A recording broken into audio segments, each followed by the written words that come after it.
তো ওরা নিজেরাই নিজেদের উপরে ডিম মেরে রং লাগায় মাথায় ব্যান্ডেজ করে এসে বলে আমাদেরকে মারছে। আমার কাছে ইনফরমেশন আছে এইসব ভোটের প্রার্থীরা আপনার নিজেরাই মত সৃষ্টি করতে যাচ্ছে, বিভিন্ন লোকের কাছে টাকা দিয়ে বলতেছে আমাদেরকে মারবা, আমাদেরকে ডিম মারবা, আমাদেরকে পাথর মারবা।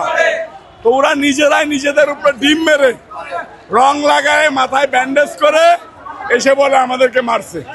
আমি অন্তর্বর্তীকালীন সরকারকে বলবো ওকে গ্রেপ্তার করে মেডিকেল টেস্টের মধ্য দিয়ে বলা হোক যে তাকে কি আসলেও ডিম মারা হয়েছে কিনা।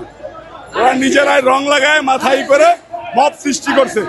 এই জন্য যুবদল স্লোগান দিয়েছে এনসিপি মব করে বিএনপি ভোট করে, ডারবি মব করে বিএনপি ভোট করে, পাটোয়ারি মব করে বিএনপি ভোট করে। ধন্যবাদ। পাটোয়ারি যখন ব্রেক করছে তখন বলছে যে মির্জা আব্বাস এই বাংলাদেশের অন্যতম বাটপাদার, এটা কি আসলে আপনি কি বলবেন? পাটোয়ারি মির্জা আব্বাসের সম্বন্ধে কথা বলে নিজেকে আলোচনায় রাখতে যাচ্ছে। ও যে কোনো প্রার্থী, ও তো কোনো রাজনীতিবিদ না, ও যে একটা মার্কায় দাঁড়াইছে এটা যাতে মানুষ জানে। মির্জা আব্বাস হলো বিএনপির লোক, বিএনপি হলো ব্র্যান্ড। বিএনপির সম্বন্ধে কেউ কথা বলে নিজেকে আলোচনায় রাখার বৃথা চেষ্টা ছাড়া আর কিছু না।